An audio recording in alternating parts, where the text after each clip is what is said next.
Do you know what it is to be poor? Not poor with an organ poverty complained of by certain people who have 5 or 6 thousand a year to live upon, and who yet swear they can hardly manage to make both ends meet, but really poor, downright, cruelly, hideously poor, with a poverty that is graceless, sordid, and miserable? Poverty that compels you to dress in one suit of clothes till it's worn threadbare, that denies you clean linen on account of the renewance charges of washerwoman, that robs you of your own self-respect and causes you to slink along the streets vaguely abish instead of walking erect among your fellow men in independent ease. This is the sort of poverty I mean. This is the grinding curse that keeps down noble aspiration and the lot of ignoble care. This is the moral cancer that eats into the heart of an otherwise well-intentioned human creature and makes him envious and malignant and inclined to the use of dynamite. When he sees the fat idle woman of society passing by in her luxurious carriage, lolling back lazily, her face molded with the purple and red signs of superfluous eating, when he observes the brainless and sensual man of fashion smoking and dawdling away the hours in park, as if all the world and its millions of honest hard workers were created solely for the casual diversion of the so-called upper classes. Then the good blood in him turns to gall, and his suffering spirit rises in fierce rebellion, crying out, "Why in God's name should this injustice be? Why should a worthless longer have his pocket full of gold by mere chance and heritage, while I, toiling wearily from morn till midnight, can scarce afford myself a satisfying meal? Why indeed? Why should the wicked flourish like a green bay tree? I have often thought about it. Now, however, I believe I could help to solve the problem out of my own personal experience, but such an experience, who will credit it? Who will believe that anything so strange and terrific ever chanced to the lot of mortal man? No one. It is true, truer than much so-called truth. Moreover, I know that men and men are living through many such incidents as have occurred to me, under precisely the same influence, conscious perhaps at times that they are in the tangles of sin, but too weak of will to break the net in which they have become voluntarily imprisoned. Will they be taught, I wonder, the lesson I have learned? In the same bitter school, under the same formidable taskmaster, taskmaster, will they realize, as I have been forced to do, yet to the very fibres of my intellectual perception, the vast individual active mind, which behind all matter works unceasingly, though silently, a very eternal and positive God? If so, then dark problem will become clearer to them, and what seems injustice in the world will prove pure equity. But I don't write with any hope of either persuading or enlightening my fellow men. I know the obstinacy too well. I can gauge it by my own. My proud belief in myself was at one time not to be outdone by any human unit on the face of the globe, and I am aware that others are in similar case. I merely intend to relate the various incidents of my career in doing all exactly as they happened, leaving to more confident heads of the business of propounding and answering the riddles of human existence as best they may.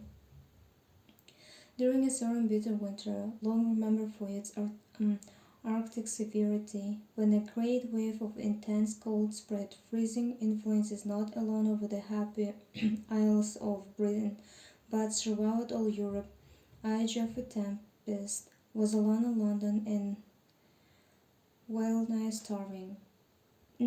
Now a starving man seldom gets the sympathy he merits, so few can be persuaded to believe in him. Worthy folks that have just fed to repletion are the most incredulous, some of them being even moved to smile when told of existing hungry people, much as if these were occasional jests invented for after-dinner amusement, or with the irritating vagueness of attention which characterized fashionable folks to such an extent that when asking a question, they neither wait for the answer nor understand it when given. The well-dying group, hearing of someone starved to death, will idly murmur, "How dreadful!" and at once turn to the discussion at the latest fad for killing time, ere it takes to killing them with sheer ennui. The pronounced fact of being hungry sounds coarse and common, and it's not a topic for polite society, which always eats more than sufficient for its needs. At the period I am speaking of, however, I, who have since been one of the most envied of men, knew the cruel meaning of the word hunger too well, the gnawing pain, the sick faintness, the deadly stupor, the insatiable animal craving for mere food, all of which sensation are frightful enough to those who are unhappily daily unearthed to them, but which, when they afflict one who has been tenderly reared and brought up to consider himself a gentleman, God save the mark, and perhaps still more painful to bear, and I felt that I had not deserved to suffer the wretchedness in which I found myself. I had worked hard from the time my father died, leaving me to discover that every penny of the fortune I imagined he possessed was due to the swarming creditors, and that nothing of all our house and estate was left to me except a jeweled miniature of my mother, who had lost her own life in giving me birth. From that time, I say, I had put my shoulder to the wheel and toiled late and early. I had turned my university education to the only use for which it or seemed fitted, literature. It had sought for employment on almost every journal in London, refused by many, taken on trial by some, by getting steady pay from one. However seeks Whoever seeks to live by brain and pen alone is at the beginning of such a career treated as a sort of social pariah. Nobody wants him. Everybody despises him. His efforts are derided. His manuscripts are flung back to him unread, and he is less cared for than the murderer in gaol. The murderer is at least fat and clothed. The murderer at least fat and clothed. A worse clergyman visits him, and his gaoler will occasionally condescend to play cards with him. But a man gifted with original thoughts and the power of expressing them appears to be regarded by everyone in authority as much worse than the worst criminal. And all the jocks in office unit to kick him to death if they can. I took both kicks and blows in sullen silence and lived on, not for the love of life, but simply because I scorned the cowardice of self-destruction. I was young enough not to part with hope too easily. The vague idea I had that my turn would come, that the ever-circling wheel of fortune would perchance lift me up some days as it now crushed me down, kept me just wearily capable of continuing existence, though it was merely in continuance and no more. For about 6 months I got some reviewing work on a well-known literature journal. 30 novels a week were sent to me to criticize. I made a habit of glancing hastily at about 8 or 10 of them, and writing one column of rattling abuse concerning these thus casually selected. The remainder were never noticed at all. I found that this mode of action was considered smart, and I managed for a time to please my editor, who paid me the magnificent sum of 15 shillings for my weekly labor. But on one fatal occasion I happened to change my tactics and warmly praised the work which my own conscience told me was both original and excellent. The author of it happened to be an old enemy of the proprietor of the journal on which I was employed. My idealistic review of the hated individual, unfortunately for me, appeared with the result that private spite outweighed public justice, and I was immediately dismissed. After this, I drag on in a sufficiently miserable way, doing hack work for the dailies and living on promises that never became reality. Still, as I have said in the early journal of the bitter winter alluded to, I found myself literally penniless and face to face with starvation, owing a month's rent besides for the poor lodging I occupied in a back street not far from the British Museum. I had been out of all day drudging from one newspaper office to another, seeking for work and finding none. Every available post was filled. I had also tried unsuccessfully to dispose of manuscript of my own, a work of fiction which I knew had some merit, but which all the readers in the publishing offices appeared to find exceptionally worthless. These readers, I learned, were most of them novelists themselves, who read other people's production in their spare moment and passed judgment on them. I have always failed to see the justice of these arrangements. To me, it seemed merely the way to foster mediocrities and suppress originality.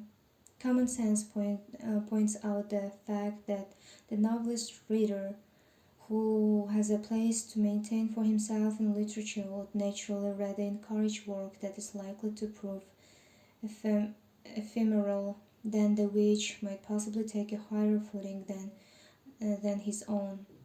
By this is it may, and however good or bad the system, it was entirely prejudicial to me and my literature offspring.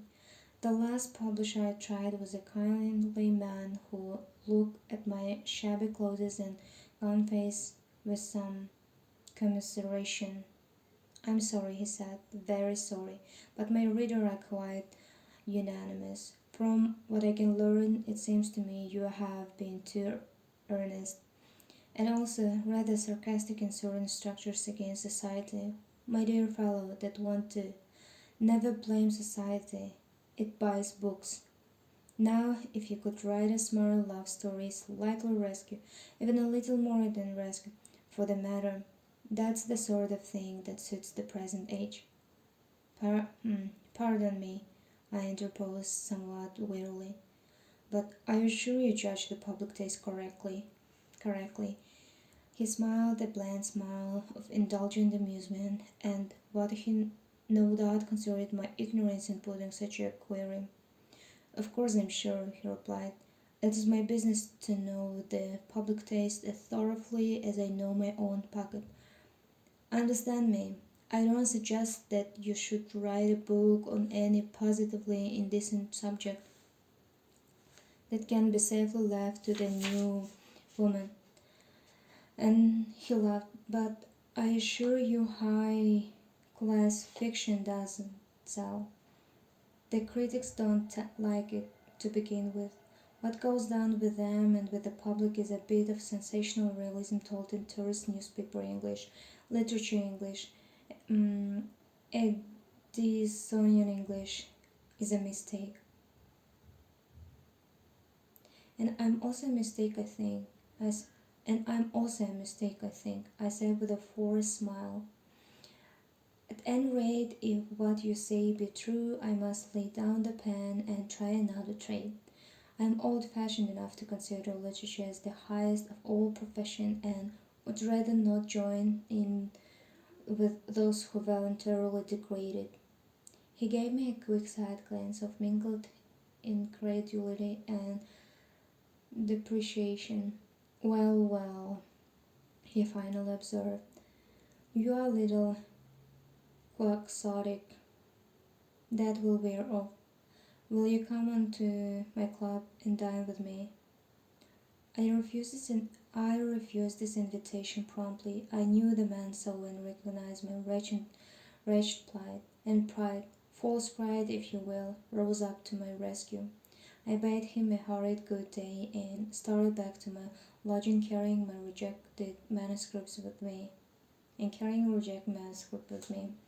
Arrived there, my landlady met me as I was about to ascend the stairs and asked me whether I would kindly settled account the next day.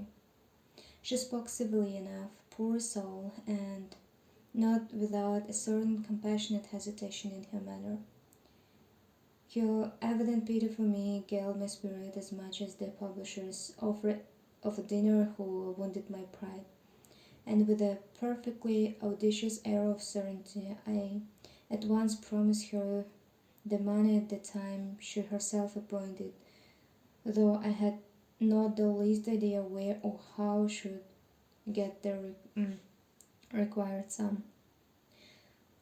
Once past her, and shut in my own room, I flung my useless manuscript on the floor and myself into a chair and swore. It refreshed me to swear, and it seemed natural, for though temporarily weakened by lack of food, I was not yet so weak as to shed tears.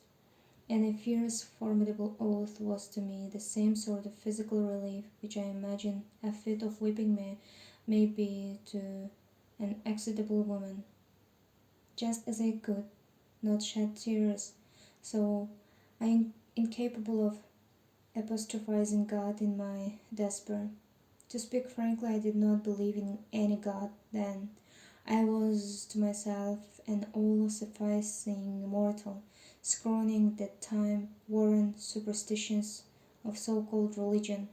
Of course, had been brought of course, I had been brought in the Christian faith, but that creed had become worse than useless to me since I had intellectually realized the utter inefficiency of the Christian ministries to deal with the difficult life problems. Spiritually, I was adrift in chaos. Mentally, I was hindered both in thought and achievements. Bodily, I was reduced to one. My case was desperate. I myself was desperate. It was a moment when I ever good and evil angels play a game of chance for a man's soul. They were surely throwing the dice on the last wager of mine, and yet with it all I felt I had done my best. I was driven into a corner by my fellow men uh, who grudged my space to live in, but I had fought against it. I had worked honestly and patiently, all to no purpose. I knew of riggers who gained plenty of money and of knaves who were amassing large fortunes. Their prosperity appeared to prove that honesty after all was not the best policy. What should I do then? How should I begin the Jesuitical business of committing evil that good, personal good, might come of it? So I thought dully, if such stray half stupefied fancies as I was capable of deserved the name of thought. The night was bitter cold. My hands were numb, and I tried to warm them at the oil lamp by landlady was. The night was bitter cold. My hands were numb, and I tried to warm them at oil lamp. My landlady was good enough to still allow me the use of, in spite of delayed cash payment. As I did so, I noticed 3 letters on the table. One in a long blue envelope suggestive of either a summoned or returned manuscript, one bearing the Melbourne postmark, and the third a thick, square missive coronated in red and gold at the back. I turned over all 3 indifferently and selected the one from Australia, balanced it in my hand a moment before opening it. I knew from whom it came, and idly wondered at the news it brought me. Some months previously I had written a detailed account of my increasing debt and difficulties to an old college chum who, finding England too narrow for his ambition, had gone out to the wider New World on a speculative guess of gold mining. He was getting on well, so I understood, and had secured a fairly substantial position, and I had therefore ventured to ask him point blank for the loan of £50. Here no doubt was his reply, and I hesitated before breaking the seal. Of course it will be a refusal, I said half aloud. However kindly a friend may otherwise be, he soon turns crusty if I ask to lend money. He will express many regrets, accuse trade and the general bad times, and hope I will soon tide over. I know this sort of thing. Well, after all, why should I expect him to be different to other men? I've no claim on him beyond the memory of a few sentimental arm-in-arm days in Oxford. A sigh escaped me in spite of myself, and a mist blurred my sight for the moment. Again I saw the great towers of mm, peaceful Magdalene, and the fair green trees shading the walks in and around the dear old university town, where I, and the man whose letter I now held in my hand, strolled about together as happy youths, fancying that we were young geniuses born to regenerate the world. We were both fond of classics. We were brimful of Homer and the thoughts and maxims of all the immortal Greeks and Latins. And I verily believe in those imaginative days we thought we had in us such stuff as heroes are made of. But our entrance into social arena soon robbed us of our sublime conceit. We were a common working unit, no more. The grain and prose of daily life put Homer into the background, and we soon discovered that society was more interested in the latest unsavory scandal than in the tragedies of Sophocles or the wisdom of Plato. Well, it was no doubt extremely foolish of us to dream that we might help to regenerate a world in which both Plato and Christ appear to have failed. Yet the most hardened cynic will scarcely deny that it was pleasant to look back to the days of his youth, if he can think that at least then, if only once in his life, he had noble impulses. The lamp burned badly, and I had to retrim it before I could settle down to read my friend's letter. Next door, someone was playing a violin and playing it well, tenderly and yet with a certain amount of pride. The notes came dancing from the bow, and I listened vaguely pleased. Being faint with hunger, I was somewhat in a listless state, bordering on stupor, and the penetrating sweetness of the music appealing to the sensuous and aesthetic part of me drowned for the moment mere animal craving. "There you go," I murmured, apostrophizing the unseen musician. "Practicing away on that friendly fiddle of yours, no doubt for a mere pittance which bakerly keeps you alive. Possibly you are some poor wretch in a cheap orchestra, or you might even be a street player and be able to live in his neighborhood of elite starving. You can have no hope whatever of being the fashion and making your bow before royalty. Or if you have that hope, it is wildly misplaced. The play on, my friend, play on. Play on, my friend, play on. The sounds you make are very agreeable and seem to imply that you are happy. I wonder if you are, or if, like me, you are going rapidly to the devil." The music grew softer and more plaintive, and was now accompanied by the rattle of hailstones against the window panes. A gusty wind whistled under the door and roared down the chimney, a wind cold as the grasp of death and searching as a probing knife. I shivered, and bending close over the smoky lamp, prepared to read my Australian news. As I opened the envelope, a bill for £50, payable to me at a well-known London banker's, fell out upon the table. My heart gave a quick bound, and I mingled relief and gratitude. "Why, Jack, old fellow, I wronged you. I exclaimed. Your heart is in the right place after all. I profoundly touched my friend's ready generosity. I eagerly persuaded his letter. It wasn't very long and had evidently been written up in haste.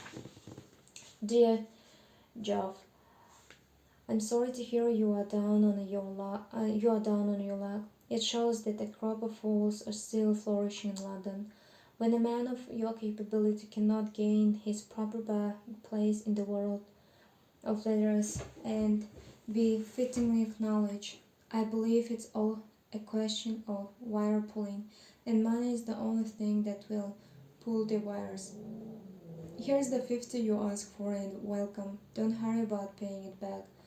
I'm doing you a good turn this year by sending you a friend, a real friend, mind you, no sham. He brings you a letter of introduction from me, and between ourselves, old man, you cannot do better than put yourself and your literature affairs entirely in his hands. He knows everybody and is up to all the dodges of editorial management and newspaper cliques. He is a great philanthropist besides, and seems particularly fond of the society of the clergy. Rather a queer taste, you will say, but his reason for such a preference is, as he was explained to me quite frankly, that it's so enormously wealthy that he doesn't quite know what to do with his money, and the reverse gentlemen of the church are generally ready to show him how to spend some of it. He's always glad to know of some quarter where his money and influence, he is very influential, may be useful to others. He has helped me out of a very serious hobble, and I owe him a big debt of gratitude. I've told him all about you, what a smart fellow you are, and what a lot dear of old Alma Mater thought of you, and he has promised to give you a lift up. He can do anything he likes, very naturally, seeing that the whole world of the moral civilization and the rest is subservient to the power of money, and his stock of cash appears to be limitless. Use him. He is willing and ready to be used, and write and let me know how you get on. Don't bother about don't bother about the 50 till you feel you have tided over the storm. I laugh as I read the absorbed signature, though my eyes were dim with something like tears. Puffles. Ever yours, Puffles. I laughed as I read the absorbed signature, though my eyes were dim with something like tears. Buffles was the nickname given to my friend by several of our college companions, and neither he nor I knew how it first arose. But no one expected the Dons ever address him by his proper name, which was John Carrington. He was simply Buffles, and Buffles he remained even now for all those who had been his intimates. I refolded and put by his letter in the draft for the £50, and with a passing back wonder as to what manner of man the philanthropist might be who had more money than he knew what to do with. I turned to the consideration of my other two correspondents, relieved to feel that now, whatever happened, I could settle up easy tango. I could settle up areas with my landlady the next day, as I had promised. Moreover, I could order some supper, and I have a fire lit to my chilly room. Before attending to these creatures' comfort, however, I opened the long blue envelope that looked so like a thread of legal proceedings, and unfolding the paper within, stared at it amazedly. What was it all? What was it all about? The written characters danced before my eyes. Puzzled, bewildered, I found myself reading the thing over and over again without any clear comprehension of it. Presently, a glimmer of meaning flashed upon me, startling my senses like a electric shock. No, no, impossible. For two never could be so mad as this, never so wildly capricious and grotesque of humor. It was some senseless coax that was being practiced upon me, and yet, if it were a joke, it was a very elaborate and remarkable one, weighted with the majesty of the law too, upon my own word, and by all of the fantastical freakish destinies that governs human affairs, the news seemed actually positive and genuine.